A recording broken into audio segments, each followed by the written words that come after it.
Hello everyone, this is Joe the Orange, and today we are playing Attila with the Charlemagne DLC that has just came out. So after going through all the factions, I ended up choosing the Ice Slingers because I like the idea of being able to take over the islands, you know, take over England, become the king of fucking England, and then just go raid up and down the coastline fucking up everyone else's day. Now I have bumped the difficulty up to Legendary because I'm a fucking strategic genius, bro. I'm fucking strategic as shit, bro. Well, not really, but you know, I'm getting there. I've got 14 hours down pat, so... And I have played a shit ton of Farmville, so my base building expertise should come into play. And the old guy in the left-hand corner has just advised me that I already have enemies on the map, and these enemies would be the Gauldies. And they're just a bunch of pricks, to be honest. I mean, like, I was minding my own business, fucking moved to the UK to conquer it, basically, but they don't know that. And then these bastards start chucking forces at me and telling me to go back to Australia. So it's time to go over there and just give them a bit of that fucking 1-2, send these cunts packing. But we're going to have to do some things before that. I'll have to choose what to research and what to build and all that boring shit, so I'm just going to skip through that. Now, as you can see, I've started an army at Chester to block off, you know, them taking over Chester in one fucking turn, so I've hired some local thugs before I build a proper army. And the idea is to get Ofer up there so we can kick that fucking dude to the left of me, kick his face in, take over his little shitty town, and then move down south. So I am going to be dumping most of my points into the military tree at the start, just because, you know, we're here to fucking take over this island, bitches, so we need that military technology. And it looks like the enemy has had the same idea, because I did not see that little shithead there, and it looks like he will be attacking my town. But, you know, we'll be able to take it back. So I did scroll around for a few minutes trying to find out how many allies I actually do have in the local proximity who might be able to help me out. And it comes down to basically one little shitty fucking dude that isn't really going to help at all. So I did end the turn, and yep, he did attack me. I thought he would attack the base, but he has attacked me.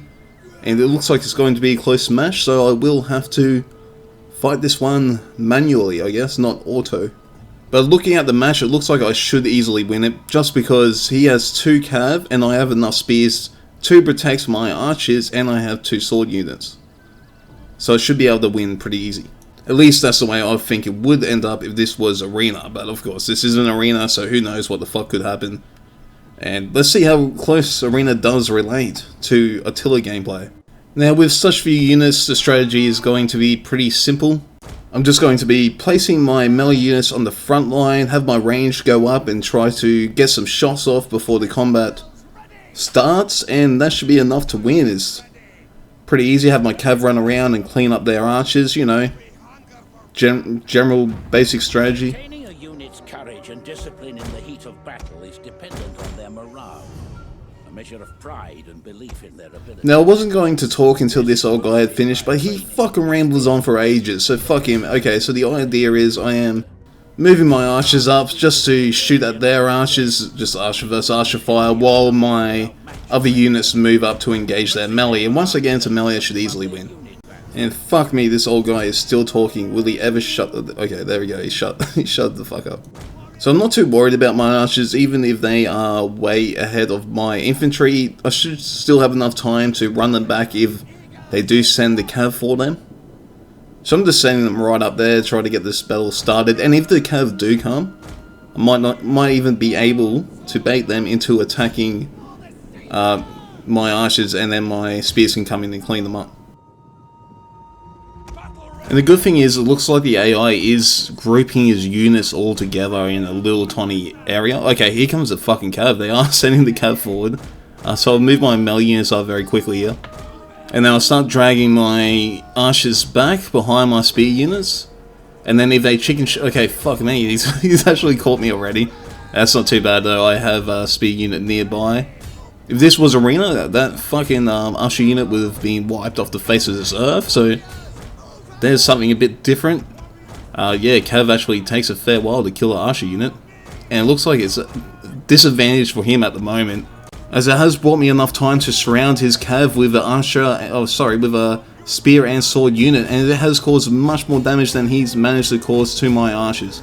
Now he's brought 3 melee units up, and I'm not too worried because I do have my commander sword unit coming up, so he should be able to turn the tide there, while my cavalry is running down these range units, and they should be able to... And now he's charging his fucking cav into a sword unit, which is good for me. It's his commander unit, and they have to fight swords.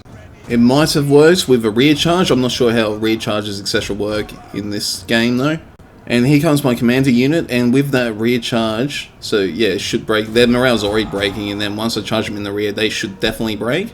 And that will free up those 3 units so I can help my unit in the middle. And as you can see, my cavalry is making short work of their ranged units. And now it's just my sword unit that's going to have to be sacrificed to hold off his commander unit and his other cavalry unit. But I'm pretty confident I've got this game in the bag at this moment. Especially once I've crushed his 2 other infantry units, he won't have too much to counter me. And once my cavalry unit at the back has routed that ranged unit, I can simply send them onto the other ranged unit. Now the good thing at this stage is my commander unit does have a lot of health, and their commander unit has been in combat for a fair while, and mine's pretty fresh. So even if it comes down to his commander unit versus my commander unit, I should easily win. Especially since he is on with cavalry, you know, he's not on foot, so I should win in melee combat. My sword unit, unfortunately though, that is in combat with his commander unit is about to rout. I do have spears nearby though, so I can engage them in and they should be able to do a fair bit of damage. And I am going to send my archers in, and this is something you can do in arena in certain circumstances. You definitely want to do it when the cavalry is already engaged. But you can use ranged units in arena to, you know, attack in the flanks or the rears, and it does drop their morale by a fair bit. Now this isn't a tactic you want to use if you can't break the enemy's morale in a short period of time. It's like if they're already starting to break and they just need that little bit of a tip over. You know, you don't want to be doing it to a Leo or something, like, you know. You want to do it when they're on the verge of breaking anyway. You send them in there, just bumps that morale down just a little bit, just enough to get them to rout. Other circumstances it is pretty useful is if the cavalry has charged and you've still got a fair chunk of your archer unit left and there is a spear unit nearby, what you can do is tie the cavalry up so it takes them a long time to retreat since they're tied in with your archer unit while the spear unit comes and kills a few of them. As you can see, I've finally got him surrounded. He's just outnumbered now and stands no chance, and there is the retreat. Now I will well on him a fair bit, I just don't, because I will have to fight him later, so I'll just do a bit more killing here before I end the game. So I skipped forward there because it did take a fair while just running around killing them all and just trying to get them down as much as possible before the next battle.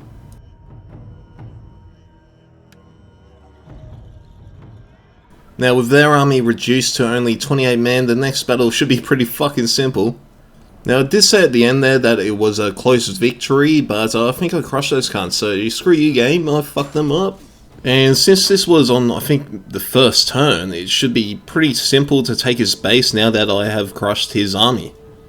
So that's a very good start for me, and here's the options after victory. Alright. I think I will go for the replenishment one because my men are pretty low. The other one offers shit all. Yeah, the other ones I don't think seem that great for me at the moment. So, and I think my commander did get bonuses to replenishment or something like that for winning battles.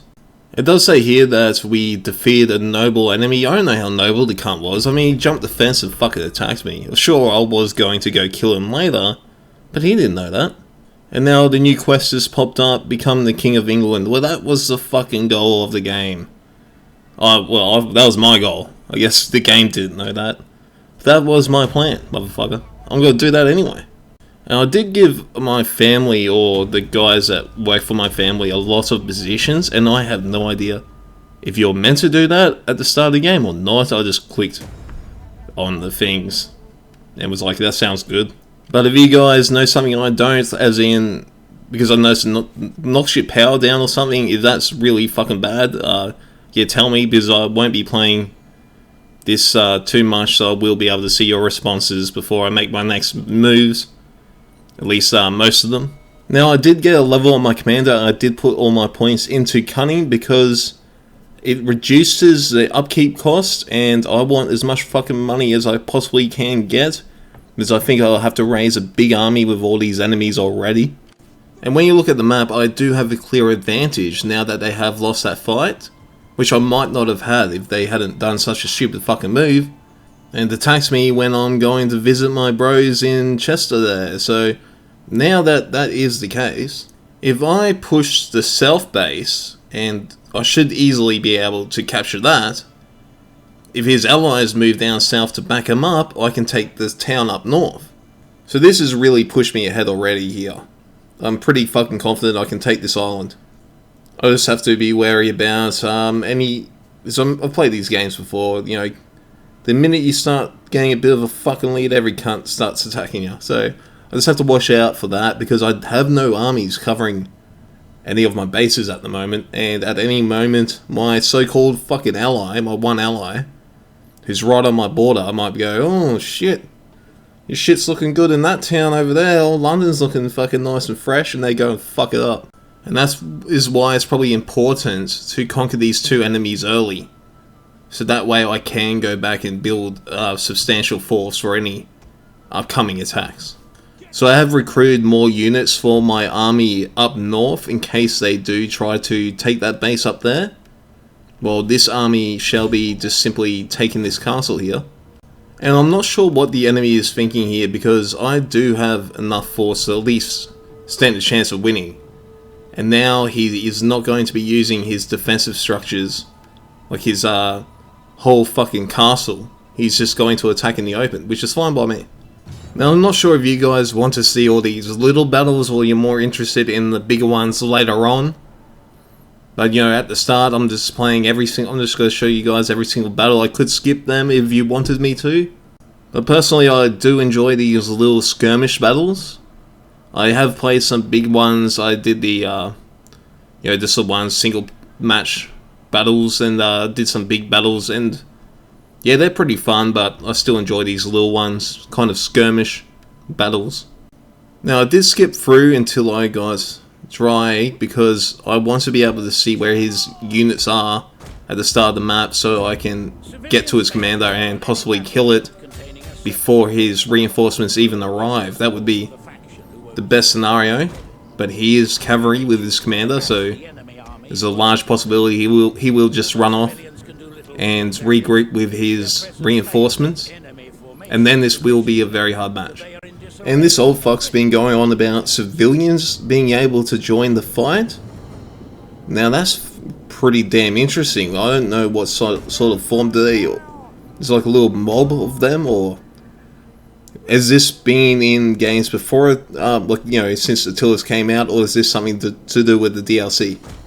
But it's interesting, not so much for balance though, but it is just an interesting feature where I guess you get a little defensive bonus. I hope they're not like just overly strong. You know, you get 4 units, because even 4 weak units can surround a heavy unit and possibly break it.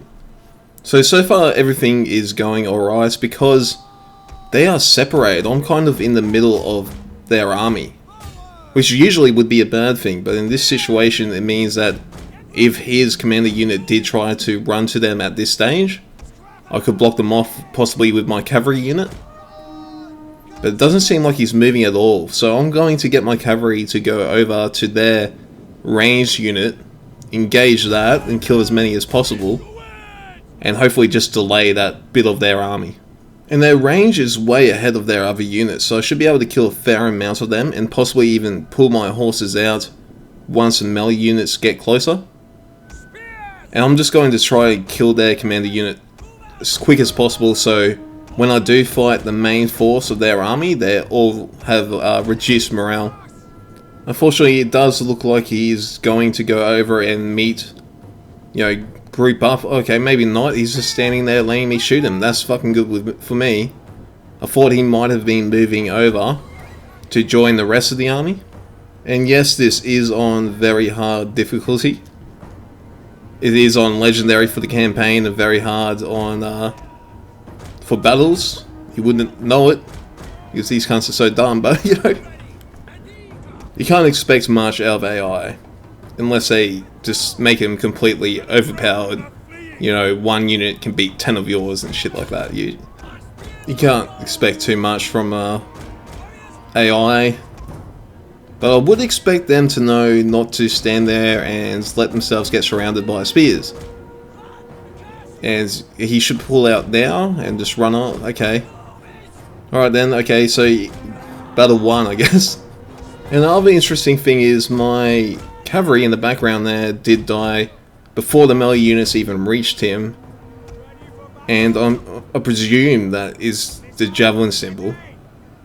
So javelins in this are actually pretty good in melee. I should have remembered that because I have played Rome, etc. Should have remembered that pelters, etc. can melee outside of arena where they can't do shit. So we did end up getting that commander down. It took a fucking fair bit. That last few volleys from the archers must have killed him. And now I think we're in a pretty good spot because his forces are very separated. As in, he does have his spears very far ahead and his range isn't very close, so he won't have too much support from them, and I should be able to simply surround his spears with how many melee units I actually have. And then once I kill them, I can chase down the rest of his army. Now it looks like he's focusing all his forces onto that sword unit, which is really good for me. It's going to buy me enough time to get around to the flanks and rears of his army. And that will put him in a fair bit of a fucking bind. Now his units are already wavering before I even get into combat. That must be because his commander's dead. Look, they've retreated already. So their forces are already retreating. I think they have one melee unit left, the rest is range. I still have my range units as well. And my melee units. Unfortunately I have lost my cav. But this game should be in the bag now. Because what I can do now is get my melee units to force his range to retreat by simply walking towards them, and then they'll have to turn their backs, and I have range units still available. So I can just shoot them in the backs, doing a lot more damage. At least that's how it works in arena, where if they are retreating they take more damage. I'm not sure if that's the same for Attila. I presume it is, but either way I should win. And here is a one melee unit, and I should be able to simply surround that and kill it. So I'm not too worried about that. So that unit is going to die pretty damn quick. And since he has javelins and archers, and they're about to retreat anyway, even if it comes down to my range versus his range, I should win. Now, in these skirmishes, now I think I know why. I think most people skip these battles. Because the AI doesn't seem to be too fucking clever. And maybe in bigger battles, since it's harder for a player to control all those units, you know, the computer stands a better chance, since they can use all the units at the same time. But in these small skirmishes, it's basically just a stomping ground. You can just fuck them up every time. So in the future videos, I might just say the results of these battles, because it does seem like it's going to be the case where you just smash their faces in every single time. And then when it comes to big battles, I'll show them. Hopefully they are more challenging. Oh, and the sword units do seem to do a lot better versus spears compared to arena, where it's pretty fucking even when you engage in melee combat. Actually, at the moment, spears fuck up swords. So yeah, that's something to keep in mind for future turns, that swords do fuck up spears. And that could also be why they charge cavalry into sword units in this game, or the AI does. Maybe, well no, that's not the case, because I fucked up his cav with my sword units. Oh no, he did win that, so maybe yeah, cav beat swords. It's pretty fucking weird. It was his commanded cavalry unit though. And that was a closer battle than I thought.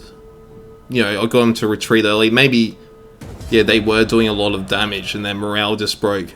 But I thought I'd kill a lot more than that. Like, I thought I kicked his ass, but apparently it was pretty close anyway. But I did get that replenishment thing, so I think it was like 10% of my guys back. And his city's fucked, so yeah, I should have his city in the bag right now. Unfortunately, yeah, some of my units are still fucking really low. But like I said, if his forces up north, well, his allied forces up north, try to come down and give him support, I can simply surrender, like, not surrender, but run away like a bitch. But then my other army can go and raid that city up top. So that should work out pretty well, hopefully.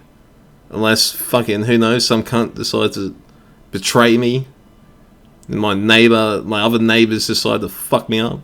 And the reason I did put my points into that lovey-dovey thing there, for traditions, it said like it will keep my units loyal to me. And it looks like this is a loyalty bar over here. And that could be pretty important. I'm not sure how important. And so I'm just going for that. Sounds like it's necessary.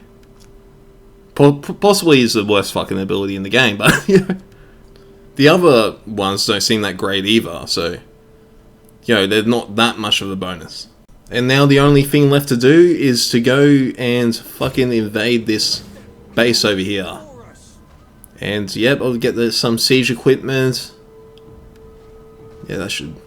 What's the best ones? These ones probably. It looks like I can't attack unless I build that, so I'll just have to wait for that to go through. Now I did skip ahead there because I just fucked around trying to figure out what any of these buildings do. And I mostly invested my points into building a bigger army because I have no idea what the buildings really do. They're totally different to the other Total War games I've played, where the buffs seem much more obvious on, in the original games. I'm not too sure what the fuck I'm meant to be building, apart from military buildings. So I may be at a disadvantage compared to the computer when it comes to building the right things. But I have a feeling I'm going to have the advantage when it comes to battles.